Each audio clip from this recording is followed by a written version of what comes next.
Welcome to the Podcast Editors Mastermind, the podcast for the business side of podcast editing, not just the production or whatnot, but actually running a business and doing this professionally. Today we have an amazing show. I'm really excited to talk about one of my favorite tools that I use pretty much every show I work on. But before we get into that, I am Daniel Abendroth. You can find me at rothmedia.audio. And I'm Brian Ensminger. You can find me at toptieraudio.com. And beside me is... I'm Carrie Caulfield Eric, and you can find me at yayapodcasting.com. Quick aside, I am not where you think I am, Brian. That's fair. Daniel, do you want to introduce our guests, and then I'll explain why we're so confused. So our guest tonight is Kam Lai, who is the founder of Notetracks. He has an extensive background in audio and music production and software development. Notetracks was inspired by a need he had in music production workflow that led to the development of the platform that is now used by musicians, podcasters, and audio and video creators all around the world. And I am one of those. Kam, thank you so much for joining us tonight. Thanks for having me. Super excited to be here, and then again to spend some quality time with a fellow customer. Perhaps convince a couple on the board on the panel as well too. No, I'm super stoked to it's good. Yeah. If you honestly, anybody who our target audience would get a use out of this, especially if any clients that like to have a say in the final audio. But we'll get into all that. But before we dive too deep, I do want to say this episode is generously sponsored by the Podcast Editors Academy. They have a ton of amazing resources. And if you are on the fence about joining the Academy, now is a perfect time because they have some amazing deals that are expiring at the end of the month. Not only is there an incredible discount on the podcast, was the Editors Conference? I'm losing what the words Podcast are. Editors Conference.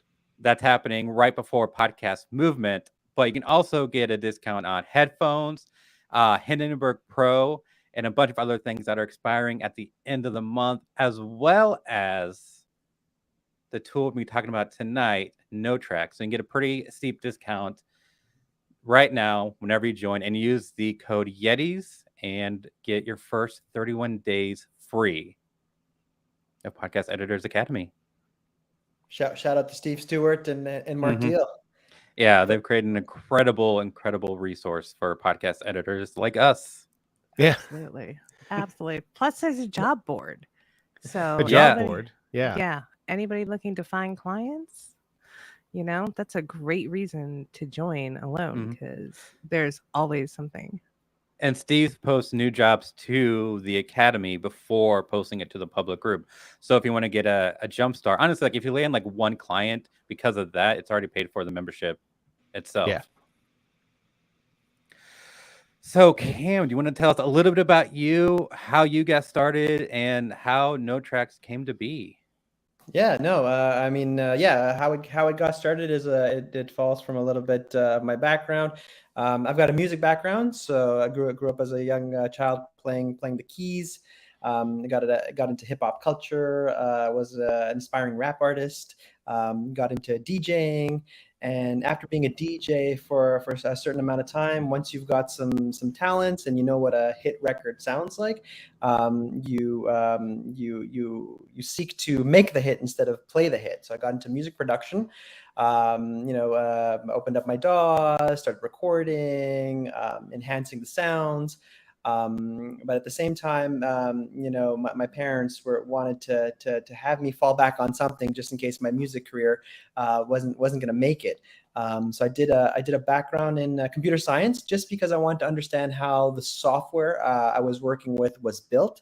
There were a lot of, everything was going to digital. So Cubase was what I started off using, virtual synth technology, my VSTs, my plugins, et cetera. And I wanted to understand how these things, came about. Did a major in computer science, wasn't very motivating. I barely passed, through the courses. And I started doing a minor in music just to keep myself motivated. And in one of the classrooms, we were doing an ear training exercise where you take a piece of music and you dissect it to know what's going on in the track, chord progression changes, even at an audio engineering standpoint, we're looking at frequencies, bass frequencies, etc. So the professor would print screen a waveform, put it up on the projector, and us as students would be taking timestamp notes of 30 seconds, chord progression change, 45 seconds, et cetera, et cetera. This is happening, and it was around the time that paper was going to digital. So apps such as Evernote were emerging, the note-taking app, Microsoft Word, Google Docs. And I was always looking for a way to I found it it was an excellent exercise. So just the process of reverse engineering a popular track allowed me to go back into my studio and say, hey, try to do this or try to do that when it comes to your own production. But I never had the platform for it. My notes were always on a piece of paper. The music was always in a CD player at the time. We would have to rewind, pause, fast forward, etc. And there was no visual. I couldn't see the waveform.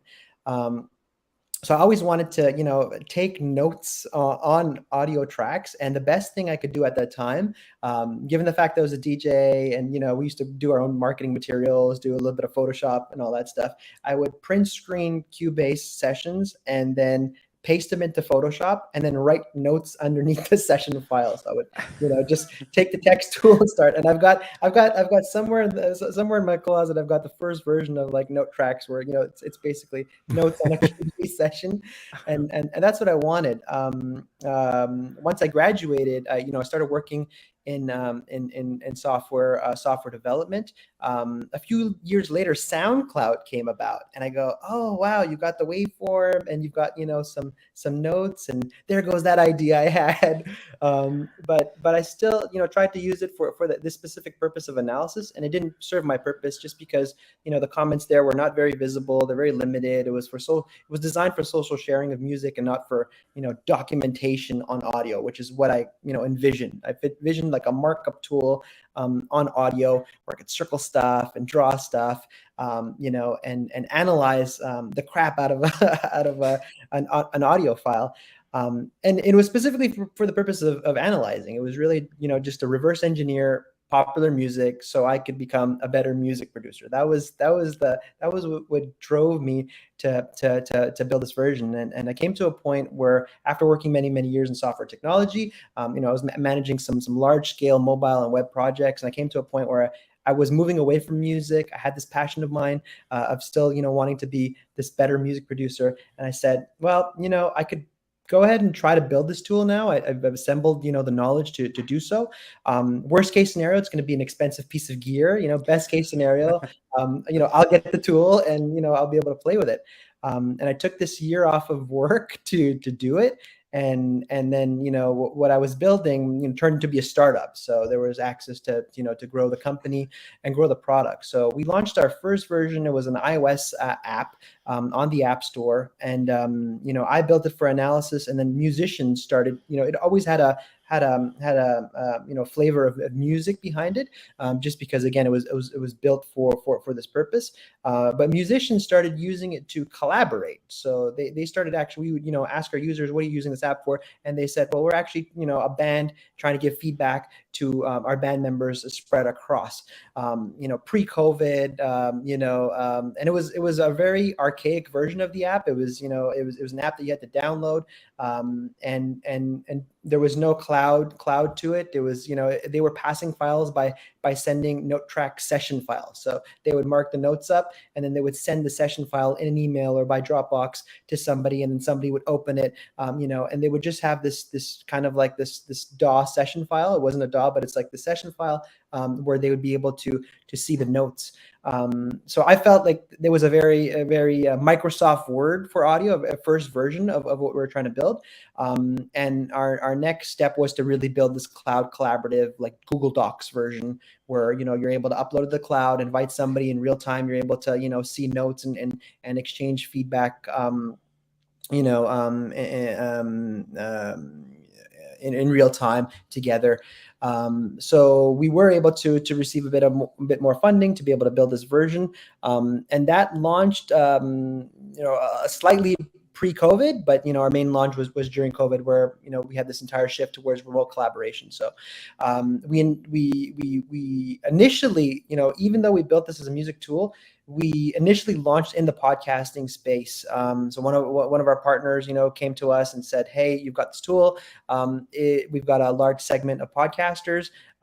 Does this work for podcasting?" We did have to make some tweaks because there's a bit of a difference between. There's a lot of parallels between music production and podcasting, but at the same, you've got your DAWs that are being used, you've got your engineering, your plugins, etc. But there's a lot of differences as well too. So you're in music, you're dealing with a 2 to 5 minute maximum file, and podcasts are like 45 to like 1 hour. So our load times, performance times had to be modified and optimized to handle these types of files, which we did. And it's been great. I mean, I would say that we're a little more podcast, users than music at this point. So I'd probably say about 60 to 40%. But a lot of our podcasters are also musicians at the same time too, which makes it very interesting. I talked to guys that are also music producers working on podcasts, or podcasters that happen to be musicians. So I feel that there's a lot of parallels between both. I enjoy it because we're talking about the same gear, we're in the same space. It's a different industry and a different medium, that's for sure. But love being in this industry, and the use case. Is basically all around collaboration. So the same way as musicians were using it to collaborate, or are using it to collaborate, podcasters are doing the same, whether they be editors or whether they be producers, creators, hosts. They are all gathering feedback on an episode, on a draft, on an episode in works, to be able to improve the process, which even though this platform was built for analyzing a hit record, I feel it's the same thing. I feel like feedback is just another form of analysis. It's just, it's peer analysis, it's group analysis, it's quality control. It's controlling the quality of what you're doing to improve it. Happy to be here and talk about collaboration, feedback, improvement, collaboration in general. I feel that it doesn't. It's not only in what we do, it's also in everything else that surrounds us. So as a software developer, as an entrepreneur, I'm always looking for feedback. I'm always trying to improve, and just make the best things that we could possibly make. I know that for me, it's mainly like I'd be interested to see how, I don't know if it's relevant for our audience, but like the collaboration aspect, because like I imagine like for large teams, narrative based, that'd be huge. But I know for me, it's all about the quality control.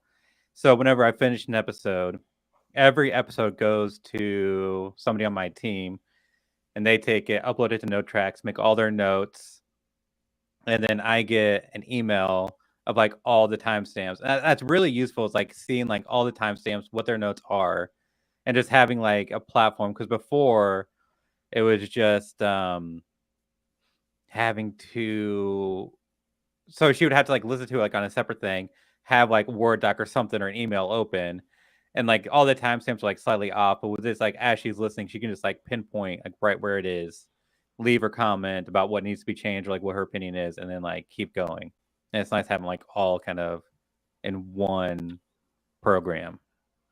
That's nice because dealing with the, somebody just kind of looking and writing down a timestamp is very not accurate. No, not even close.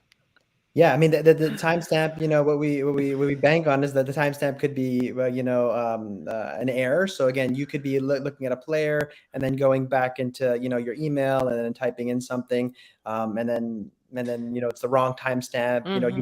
You missed a one before the colon, etc. And then there's also, I mean, what we also, kind of play on is the disconnect. So it's kind of like, right, you're as close connected to the audio. If you're putting something on the waveform visually, you could actually see it. So you could actually see, where you put your marker, and then have your note attached to it, and then continue to listen. So you don't have to stop anything. You don't have to switch tabs. You don't have to go back and forth. It's really, on the as close as you could get to on the waveform, so you don't kind of interrupt your flow. But Daniel, you have a particular use for it. So I mean, so in your case, you're the editor, and you have somebody that's QAing your edits? If Yeah. It's not the client that you're sending it to. It's Nope. It's so I have 3 people that use it. So me, I have an assistant editor, and then my virtual assistant. So either me or my editor, whenever we get done, we'll send the audio to her. She'll listen through, make her notes, and then we'll get like the digest of what it is. I think he actually logs into Notetracks to see all the notes, and I just go by the email that automatically sends out. So yeah, I actually don't actually work with any clients. I should, because there is one. So I have one client that is pretty in depth. And so like sometimes like I'll get an email back like at this timestamp, but it's like 15:47, and I go there. I'm like, I am not hearing what you're hearing, but it was actually like 25:47 or something. Like that one number, like you were saying, is off. Yeah. So I do need to get her on it, so that way I can actually pinpoint like exactly where she wants it, and being able to like highlight whole sections. Yeah, It's really absolutely. nice.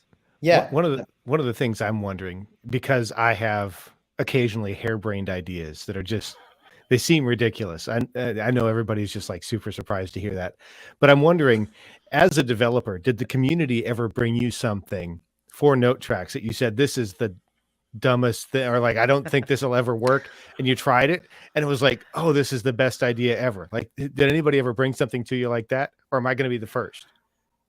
Yeah, no, do you have one? Actually, I was thinking about this today because I love that Notetracks is really pushing on some of the integrations, right? And I see a potential where if there was a two-way integration where I could push a file to Notetracks to send to a client, and assuming that they approved it, they could then push it directly to their media host, either by FTP or by API or something like that, that would significantly decrease the probability of an error, right? Because I send them a file, that doesn't mean that's the file they upload, right? Something else could happen. So and maybe you've already built that, right? That'd be even better, wouldn't it? Yeah, no, and you're talking from the editor, or you're talking from the client, or both? Both, Both, right? yeah. Either. Yeah, no, So I've got a couple clients where I upload for them. Most of my clients, I send them the file and then they do everything else after that. Yeah. But we don't do a ton of different versions, but every once in a while there's one that you have a different version, and there's always the possibility that you might upload the wrong one. But if you've got it sitting right there and you just push the button so that it's human proof, like, because I need something that's human proof for me. Just, yeah, I'll throw that out there. You can take it or ignore it. I don't care. Yeah, Brian, I gotta say that's the craziest idea I've ever heard so far. I feel that we're absolutely not gonna entertain that. No, I'm kidding. You're the perfect person to suggest that idea, because so yeah, to conclude on that, I mean, the best case scenario would be from your any of your DAWs as editors to be able to push directly to Notetracks. I mean, you have to export that MP3, you export that waveform, you have to save it, you have to render it, you have to save it, and then you have to, drag it into your Dropbox or even drag it into Notetracks, and then it's an extra step. And it would be great through a DAW to be able to export that. The problem is that we can't connect to all the DAWs that are out there, and a lot of them are kind of close structures, don't have too many integrations, except certain ones, certain cooler ones, like Hindenburg. Yeah, one that starts with an H. Yeah, one that starts with an H. Reaper might have some. So I think I got the two best case DAWs to be able to discuss that. I know that Ableton does do some pushes maybe to SoundCloud, and that's about it. I think they stop there, but they don't do. But Hindenburg seems to. I know the folks at Headliner, and they have an integration. So.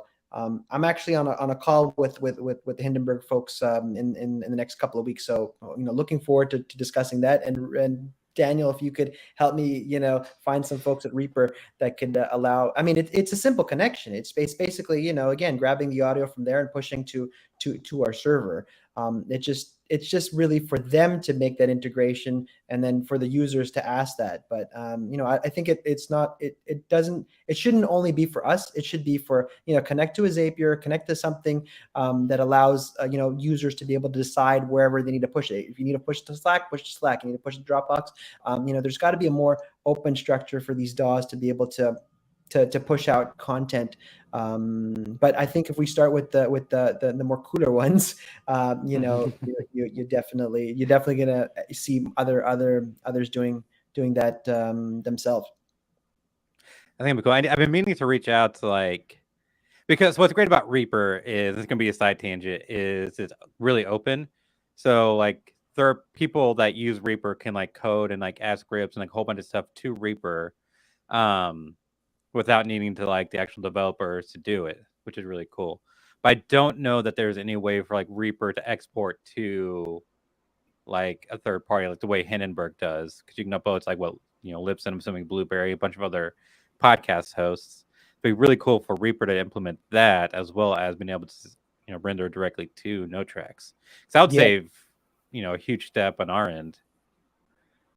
That's great. I mean, happy to explore it. Again, if they've got, if it could be to export to other services, but if they definitely have that publishing option where it's going to, again, a Libsyn, it's the same process to upload it to Notetracks. So that's what kind of made me interested in looking at it with Hindenburg, because they do have those options, whether it be Headliner, whether they be, any of the podcasting platforms, But yeah, we definitely should look into it, for Reaper. We also have a question from the chat. Do you have a second for that, Daniel? Shoot, yeah.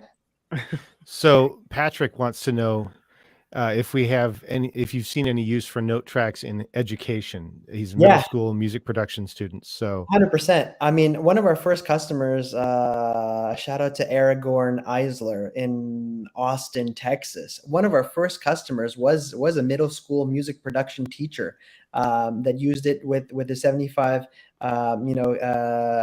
kids in his classroom. No, definitely. I mean, since the platform was designed for analysis of music, we really wanted it to be used in schools. The issue with marketing there is that it's just a hard discovery process. There's a lot of tape around getting software into classrooms. So it's not our focus anymore. We tend to go to where it's the most well received. But absolutely, we do have classrooms using it. We don't heavily advertise it. I mean, I think on our website, use cases there is an education use case still there. So definitely, we understand that the schools have budgets, so always open to adhere to what they could what they could afford. Obviously love to have students on board and use it, because that's where the idea came out of. So please reach out. So we've been talking about integrations from the DAW to Notetracks, but what other kind of integrations do you have besides that? I mean, right now we're as we focus on what we call micro integration. So anything that allows us to get comments into the DAWs. So the two main ones that we have at this point are our download marker / comments into two main editors, Adobe Audition and Audacity I just got excited. So the markers you're talking about, that's the markers you put in Notetracks with the comments. Do the comments come in too, or just the markers? Everything. Into It's, Audition? into Adobe Audition. I'm trying to pull out the URL, but I think if you go to notetracks.com/audition, it's not something. Yeah, there you go. You could actually see how it would turn up into your Audition file. I'll post that into the chat. But once you click on that, you could actually see what Adobe Audition's got their marker panel and their text list. And what we do is we take all our comments, we populate it there with the timestamps. So if your clients are adding all the comments and Notetracks, giving all the feedback as an editor, you could just download that little Audition file, import it into Audition, and then you see everything there where you could make the changes. Same thing for Audacity. Why did we start with those? Because they both started with A's and we went in alphabetical order. Oh no! I could suggest one with an H and probably one with an R as well. It's coming up. So Reaper's gonna be way down the list. It's coming up. So full disclosure, like I've never used Notetracks, and Daniel has showed it to us previously when we've met privately. But I do work on podcast teams, so like narrative teams for a larger company, and one of the tools they use is Frame.io, which I hate. Sorry, it's I guess it's meant for video. Definitely. And so those comments are hard to like keep track of. They're in a little like a little chat sidebar, which is weird. And awesome. So seeing that and the idea of being able to bring markers in just makes me excited. So all right, I'll see you guys later. I've got stuff now. Thank you for the night. This all is being recorded, right? We got this. Oh yeah. So to kind of get into the weeds a little bit, I'm assuming when you bring that in, it attaches the comments to the timeline. So I could import it back into an existing session with the raw audio without having to start with the edited version. Exactly. Perfect. Yeah, there's one with an H that somebody wants to. Well, I mean, I'd have to know this. I'd have to know if Hindi is that the term? That's what I call it. Yeah, Hindenburg. I'd have to know if Hindi allows for the import of markers. That's all you'd have to tell me. If it allows for the import of a marker file to populate into the editor, then we're okay. Then we've got a way to get the markers and the comments in. We just need to know the format, and then it's easy for us to adapt it to that format. I mean, I can help with the format because I get into the XML file, but as far as the import, I know it'll grab markers that are attached to the audio file and it'll bring them in as what they call cue points. So it's attached to the audio, not the timeline. But like I know what the XML looks like. What I don't know is how to import them other than just copying and pasting into a session file, which is a little dangerous. Like you could screw some stuff up.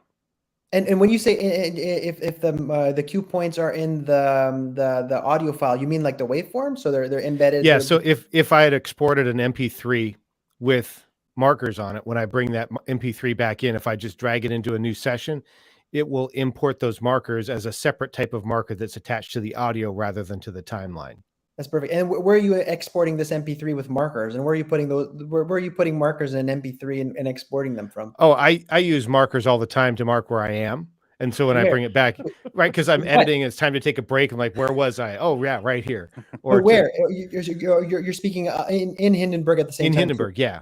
Oh, okay. So you're making them in Hindenburg, and then you could be re-importing them, and it will keep it. Yeah.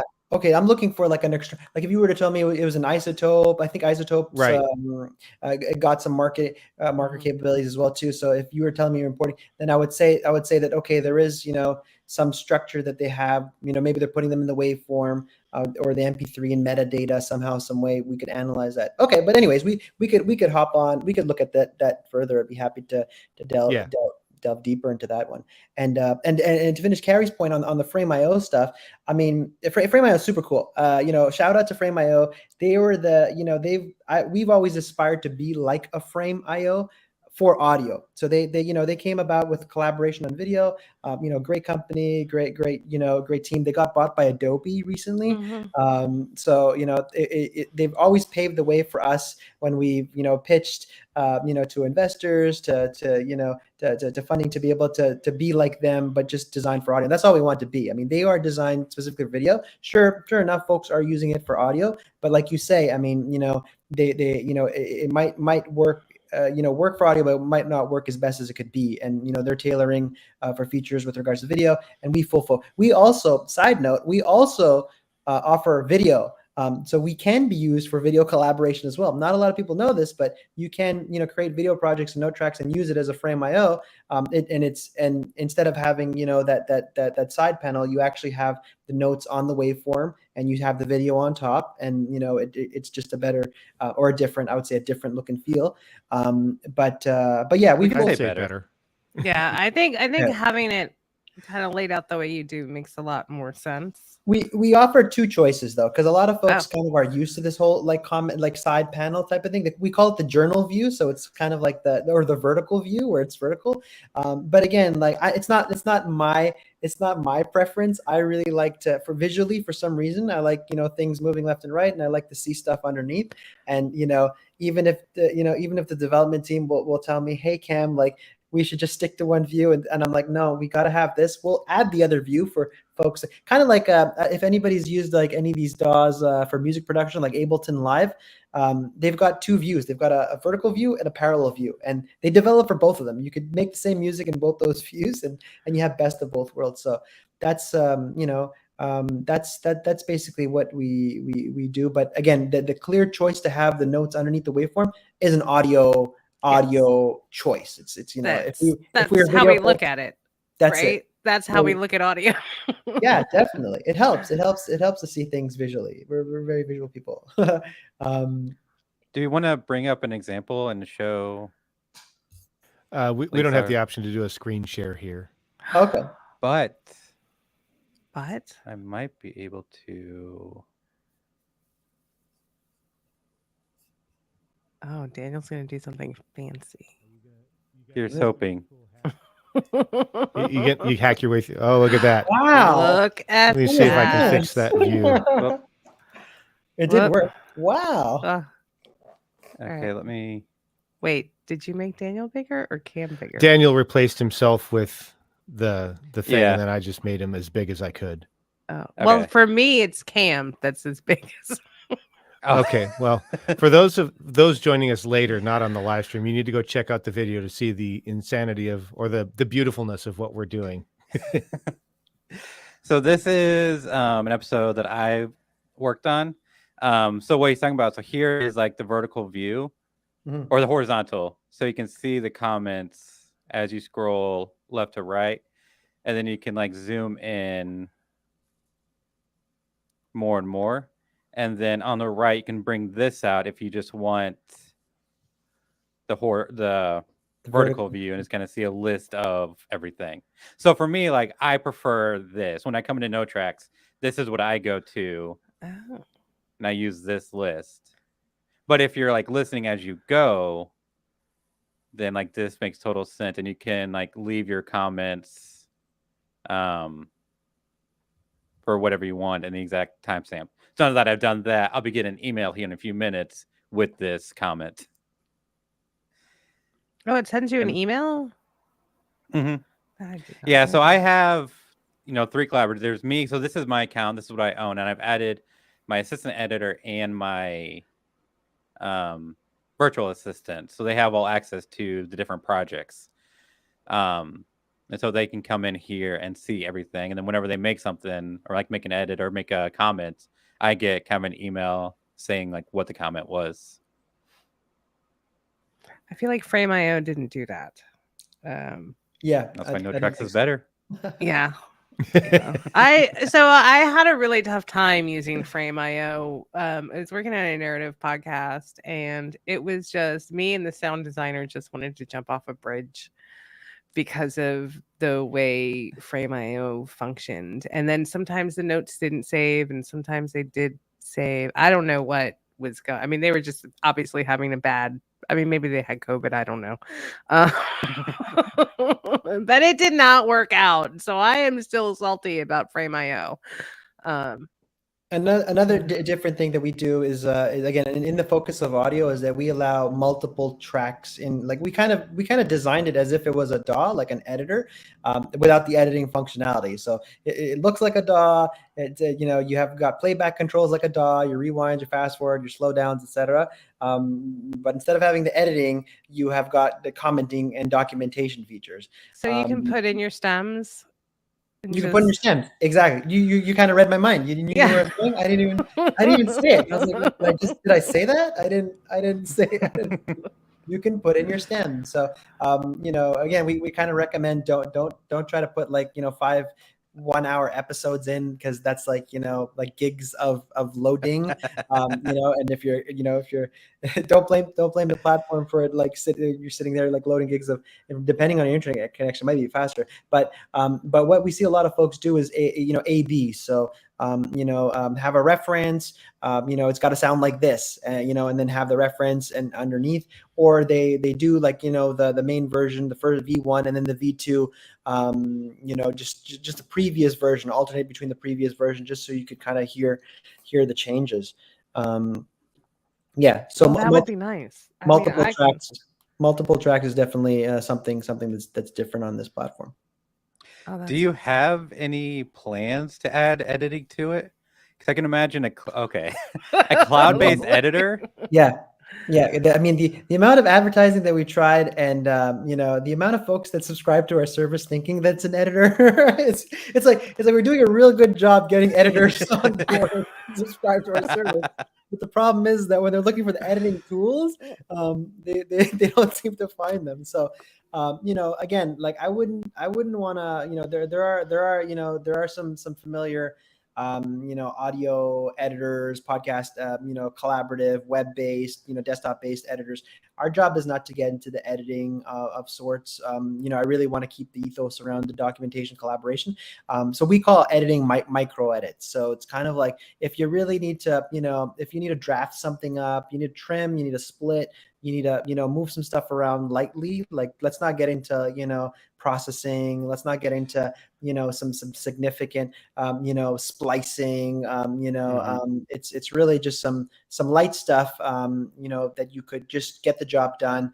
And I think it's also an entry point for early stage, folks that are creating, whether it be on the music side, podcasting side, that just need to record something and just need to trim it.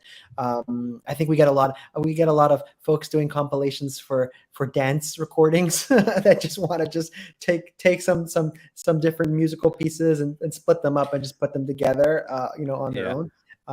But some light based stuff. Again, I think once you start putting, there's only so much you could do in software, and once you start, doing a lot, it gets bloated. So, things will start slowing down if we have some heavy your elements. All of a sudden you'll have to download, a native version of Notetracks, and it works with it. We don't want to get there. We just want to make a simple performing, documentation tool designed for audio.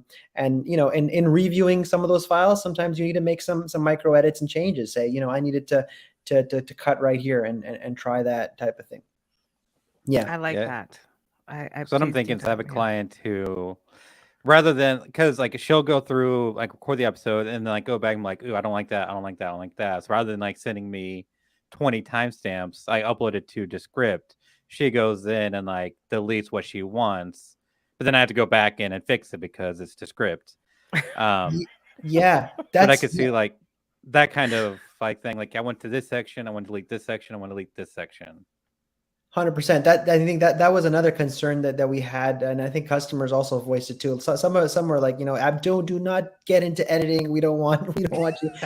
And I think that's a valid concern. The valid concern is you could share if you're sharing the file for reviewing, and the client has the capacity to start exploring editing, and does have the permission to do so. They could, delete things, which again, you don't want them to do. So, this micro editing will be very carefully added with a permission that, that states, be careful who you give this permission to. That's But very yeah, valid. I would say it's kind of like another smaller feature, like on the multiple features that we have on the list. But it's not, we've got a lot more to do with regards to optimization of commenting, collaboration. Daniel, you mentioned that we will be talking about some interesting features. I think the other thing besides editing we're asked for is transcription. So transcription is a heavy feature, not for the sake of having the transcription file to but just to be able to search for stuff. Folks want to be able to search for stuff through, like, they want to be able to go into the search. Right now you could search for project with titles, but you can't go into the actual audio of things. So, like, let's say, where's that podcast I was working on automotive? Type in automotive, and then it pops up, type of thing. So that would be powered by transcription, where we would transcribe the podcast, keep the information there, and allow it to be searchable. So that's something we are looking into. The other thing that so here's another thing. We actually revamped our entire UI. So we've got a new, slightly same type of features, slightly newer look and feel to it that I'll be giving folks such as yourself access to be able to beta test in the coming weeks. But one thing we added to this one that's not in the current version is just a notepad. So, like, folks have asked for a place of, like, putting overall notes, and some folks, like, will add a marker and just say overall notes, like at the end of the file or at the beginning of the file, to put a marker, and they'll just write a big paragraph of all the overall notes, like this is the big summary, which they've asked to populate in just a notepad. So we've got this little notepad that functions like a little Google Docs, on the right side, that opens up, where you could just copy and paste the scripts, put your transcribe files if you have them, write your general notes, do whatever you like. That'd be really cool. I like that. I like the searchable feature too, because Yeah. that's what I use the most, I think, in Descript is, besides like backspace, is like the ability to search for things. What does backspace do? Oh, it just deletes stuff. Like, I highlight something and delete it, or Okay. or copy and paste, because I'll copy and paste the stuff from the transcript into There's a lot. its own And I think composition. it's probably worth mentioning I think what you're doing with that is really more of the scripted podcast editing. Yeah. Is that? Yeah. I don't know how many times, like, I've uploaded an episode, like, not storytelling or anything, just a normal episode, uploaded to Descript, because I remember hearing a part, but I cannot find it in the audio because it's 45, 60 minutes. I uploaded to Descript just so I can Control F, figure out where that was, so I can go back into Reaper to actually do what I need to do. There you go. Having a transcript is always nice. That's it. But I mean, that's powered by a transcript. They're transcribing Right. the file, and then that's it. They've got the text that's there, and then it's easy to so same type of thing we got to get into. So Carrie, are you a Descript editor? Are you were editing with Descript, or? So I use Descript for dialogue editing, basically. So I'm just working with the dialogue, whether it's voiceover, interviews, whatever, and I'm either combining it to make all the, like, pulling all the selects for a narrative or audio drama, right? And then I bring those in to my DAW, and then I refine, because it's a script. You have to refine everything and, like, paste everything. Yeah, I de-descript it, and it saves a lot of time, because then I don't have to like if an actor does something in 20 takes, I can very quickly scan and choose my select, instead of, like, having to parse out like 20 takes and figure out which ones are the best ones, and it just speeds things up. So, and then what are you using as your editor? What's the main Audition, which is why I got excited about the markers, because at the end of my process, I have to send it off for, like, my file off for review. Yeah. Right. And the notes come back in an email, or you got notated on the script, or you got to get them on Notetracks. I mean, when I would say in the podcasting industry, I would say we've got it's neat to see the narrative, because these folks get deep in the comments, like Daniel. I saw yours were like little paragraphs, but I've seen right. like pages, like I have and it's that. cool because it's it's multiple actors. Like, I mean, the majority of podcasts could be like interviews, two people, editing stuff, and then there's not much back and forth. There's not much feedback. There's not much, once the editor knows what they're doing with regards to editing, there's not much feedback back and forth. But these narrative podcasts, like it's treated like it's like a movie basically. It's multiple characters, the producer, the writer, the studio, and it's like it's everybody like on the same session. When we get one of these podcasts, it's like a dozen people all together, different folks, and then the comments are heavy. I think we came to a bug where it was like, we've exceeded the amount of characters we could put into this comment. It's like, how much are you writing? It's like, we have to expand on that. But yeah, no, Carrie, love to connect and see if we can help. Yeah, I'd love to be helped. Yeah, no, for sure. So one of the things I'm wondering is I love the idea of saving time, but I'm wondering, have you ever been able to work with any of the people that use Notetracks to quantify what that time savings is worth to them? Oh, it's perfect, man. Leeway into Daniel. Daniel would love to ask the question to you. What is this? What does Notetracks do for you? It saves a lot of headaches. So the fact that it's easier to parse. So okay, so for my team, I no longer have to pay. They can like review it a lot quicker. It's like I'm saving money there because I don't have to pay them to do, take as much time to do it. Easier on them so they can focus on other things. But also the accuracy. So like I was saying earlier, a lot of times, so they might they're listening, they might listen in Dropbox or something. They hear the issue, they look over, and it's already 2 or 3 seconds have passed, and then they make their note. So now I have to figure out exactly what they're talking about, or it just might be like at 14:44, there's an issue there. So I go to 14:44, but the issue is actually like 14:40, and so now I'm trying to figure out what in the world they were talking about. So now I got to go back to them being like for more clarification about what it is, or if they just like miswrite, mix up a number, it's 13:44, not 14:44. Well, now I'm looking all over trying to figure out which point it is. So now I'm going like 24:44, okay, 23. Now I'm going like each section trying to figure out what it is, or then going back to the client. So the amount of time and headaches from the inaccuracy of other means, I think, is huge, and it's not an expensive thing. Like the highest tier you have is $29 a month, which is pretty affordable, especially if you're doing this professionally. So that's what it is for me. So the time saved, but more importantly, the headaches that it prevents. And I'm just going to add that, like, those, as editors, we know those seconds add up, right? So when, Yes. yeah. Pun And intended or pun not intended? The seconds add up. I love it. The seconds add up. The slogan. yeah. And then, well, you're welcome to have it. I won't charge you. Looking forward to it.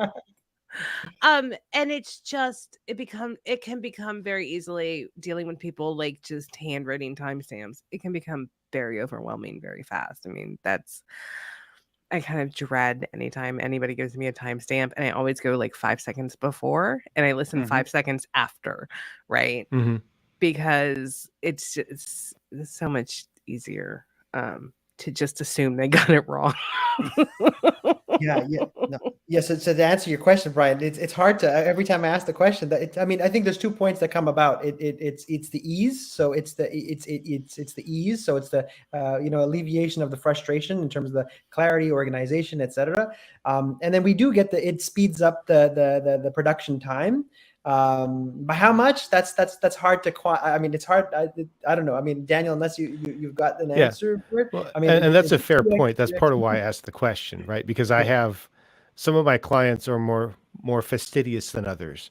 So I have one that when she sends me timestamps, I can lock and load. Like she might be a half a second off, but that's it. I've got another one where it really doesn't matter that there are timestamps. At least it doesn't matter that much. And when she includes the before and after statement, so I can kind of find it, I'm sometimes amazed at how close-ish she was. And when she doesn't, it's just a crapshoot. Like you just got to figure out what's going on, or you have to go back and wait for her to respond. And, you know, I don't want to affect her production timeline, but that does back up work when that happens. Yeah. When you have to wait on that email. Yeah. For I don't know how Yeah. many times like it got. So the issue is at minute 22-ish. Yeah. Now I got a 30 to Ish. 40 second window. I need to find what they're talking about. So I I gotta think, use that one too. yeah, yeah. Well, I'm an ish person. When I do give timestamps to people too, so I'm also an offender as well as a fixer. I think though something like this, or at least having some sort of collaboration tool in place, even if it's not Notetracks for your clients, is really super helpful because it's saving us time and ending our own frustration. And we do this for a living.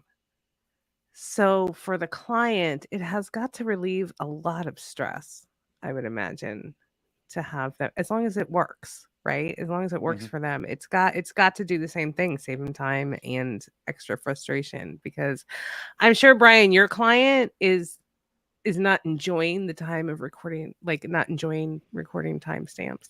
No, Yeah. no, I'm certain that she's not. And these are, believe it or not, these are actually pre-edit timestamps based on the raw recording. Unless I screw something up, I never get feedback back. I doubt that she even listens to them once I'm done. But this is like, because one of the things I say is, if you've got something you want to make sure does not make it in the episode, I need to know what to cut, and you need to give me timestamps. And I guess technically I get them. Ish. Ish. And another point I do want to highlight about Notetracks is unlimited collaborators on all their plans. So the Sweet. project manager, I use Airtable for my organization. It's $20 per month per person. So I stick to the free plan because I don't want to pay for, the 4 or 5 people on my team, plus, 10 to 15 clients that I have. That adds up quick. So the fact that like you don't have to worry about paying extra because you want to bring a client on or whatever, because like the tiers go up based on the number of projects and then the storage amounts. So I love that it's like unlimited collaborators. I wish more SaaS products did that. Yeah. Absolutely. Yeah, no, I mean, Yeah, there was a same. point where we're thinking about, folks are telling us to perhaps use a limit the collaborators. I mean, at the end of the day, like it's about collaboration. So we don't want to limit access to, you will have that. If you have a file that you want to review, with one person or with 10, 12, 30, the more the merrier. So it's better visibility for us at the end of the day. So, it's super cool. Yeah, and I would imagine the expensive part is probably not administrating the users. It's probably file storage and transfer that drive the cost, right? Yeah, exactly. Definitely. I mean, in terms of the tiers, yes. I mean, in terms of the software, it's more of the development. And the design. Oh, gotcha. The brain power and time. Yeah. But it's exciting. I mean, it's exciting. As long I keep saying that, as long as I could have a day job where I could, interact with folks such as yourself and do this, that's the name of the game for me. So happy to be in these spaces to meet y'all. We were introduced to Steve's group. Did a webinar there. Found Daniel as a customer. I think through that webinar. Met with y'all at Podfest. And I'm here. So. It's been a cool chain of events. Yeah. Well, before we go, yeah, go ahead. Are there any other features or anything that you want to touch on that we haven't mentioned that you think that podcast editors would get a use out of?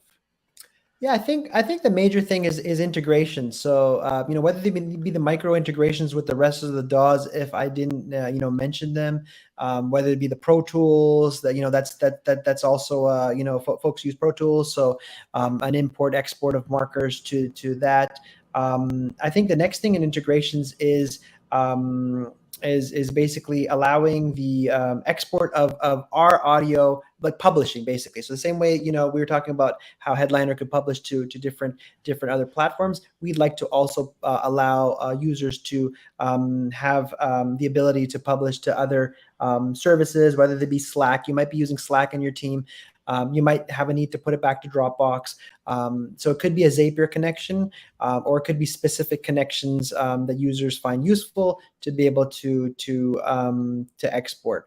Off the top of my head, there was also, in with regards to the DAW, we did start the development of a VST, so a plugin where you could actually load up into any of your DAWs and then be able to view Notetracks sessions files. So that's something that's also in the works. I mean, if you don't want to open up a browser and you want to stay in your DAW completely, we do have a plugin that's not in beta yet.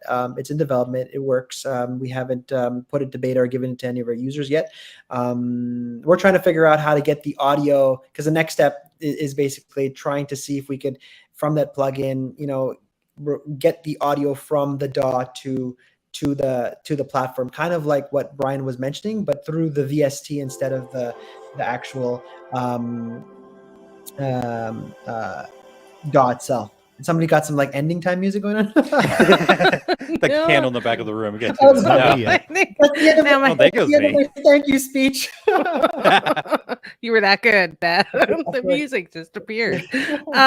No, it has been really good. This is cool. Yeah, so I'm no, I gonna hope to that sign answers up. the question. So if somebody wanted to sign up for Notetracks, Yeah, how easy to do so. So www.notetracks.com. If you're looking towards the Audition or Audacity integration /Audition/Audacity, we've got a discount code for any of the podcast editor movement mastermind folks, PEM25. So you could subscribe to try out the platform. It's free for 7 days. If at any point you want to subscribe and try one of our monthly tiers, which ranges from $9 to $29, you could use this 25% off code. That'll make it much lesser than $9 a month. And at the same time, that code works for annual plans. So if you like what you're doing and you want to bank in for a year, you could choose our yearly discounted prices are probably already 15 to 20% off of the monthly. And then if you add this code, a hack is to add this code on top of the annual, and you're getting like 40 something. Wow. So really, A really good deal. 1,000,000% off, I think. Yeah, Yeah. that's a good We deal. just That is a great deal. want to have more folks like Daniel on board and have conversations like this, because that's where the value is really at. And then meet folks such as Carrie, and Brian, who just add to the platform. So yeah, no, this is I love this it. is where the value is at.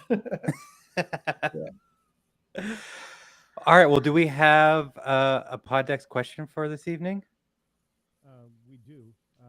Cam, I don't know if Daniel warned you, but we do have a podcast. So I need you to We pick a number can't. between Are you 1 and muted? 5. I'm muted, yeah. We do have a pod deck, so I need you to choose a number between 1 and 5, Cam. All right, 5. 1, 2, 3, 4, 5. All right. What is is it a question? I'm not familiar. This is a random question of the day that now you get to get at the same time we did. If you had to delete all but 3 apps on your phone, which ones would you keep? Oh wow, this is so good. Do not I have the a time? phone. I'm supposed to answer this, or Well, everybody? we'll All of all us. answer. So, all but 3. Text TikTok? messages? Yeah, sorry. Yeah. Go ahead. You'd keep TikTok? I would keep TikTok. I keep TikTok. I don't even have TikTok. Wow. Yeah, I'd keep TikTok. Now, like the phone text apps, is that already, since they're built in? I mean, I don't know. They're technically apps. So, Yeah, so I was going to say phone, text, and mail. That's about it. Those are the 3 that if I could only keep them. If those are like that's basically like the phone, the text, Yeah. and the mail. I'd probably get rid of my phone. I Well, get rid of my let's let's people go calling level me. up. Let's go level up. After that, let's talk about like the non-essentials. So I'd probably keep web browser, email, and then text was my other one. Like I have no use for the Web actual browser. calling part of the phone. Yeah. Because then I have to talk. So, Text I could probably get rid of too. I mean, sadly, Maybe- I'd probably keep Facebook, which, yeah. I might keep Facebook could- Messenger because that's like where a Yeah. lot of my conversations are. There you go. TikTok for my entertainment. And then, And then maybe even email. Air- I would keep email. So, I don't Cam, you know. had Camera, your 3. Were you can't going to lose go the up one? camera, keep your I can camera. just lose the camera. No, that's not an app. That's just part of the phone because no other app has its own little like thing. So I'm going to hardware? say it. Yeah. There you go. Notes. What about notes? I got to keep notes, Oh, right? Google Keep is awesome. So Now I got to keep the whole phone. Dang it. that question's too For hard. those joining us live, you're certainly welcome to drop your answers in the chat as well if you stuck with us this long. And if you are catching the podcast, we're going to have a link in there for you to leave a comment. We would love to hear from you. What 3 apps would you keep on your phone? It's not going to be available for the live stream. It's only for our podcast listeners, but we'll make sure that that's there so that you can answer that question. What are the 3 apps you'd keep on your phone? Spotify. I can't lose Spotify. I mean, I'm listening to it. Cam's up We're to giving like Cam- 2 dozen now. Yeah. Yeah, we're giving Cam an existential crisis right now. He's going to be thinking about this for the next week. Because this is the guy that's got like I'm the person that's got like the swipe, like you could just keep swiping. Like I got like 10 pages of swipe apps. Like I'm an app hoarder, I think. So I think for me it's to delete all the apps that I wouldn't, that I could survive without. That's a great Carrie, if somebody wants to be a guest on the show, what do they need to do? They need to go to Podcast Editors Mastermind / be a guest and fill out the form, and we will contact you about being a guest. And they will. That's exactly what I did. He did. It worked. It works. Besides knowing Daniel and Brian and meeting with them and sending them some private messages, I think that was tell me that hitting that URL is what actually worked. Yep. Yep. Cool. Gets us moving. Follow the process. Trust the process. Exactly. And Eventually. if anybody would like to connect with me, I'm easy to find. The chat box in the app, connects directly to the team and myself. And I'm Kam at Notetracks.com. So if anybody wants a teacher that wanted to introduce the platform to, love to connect with you. Kam at Notetracks.com. If you're watching it now or watching it later, hit me up. Awesome. And also, if you're looking to get a discount on Notetracks, I encourage you to join the Podcast Editor Academy.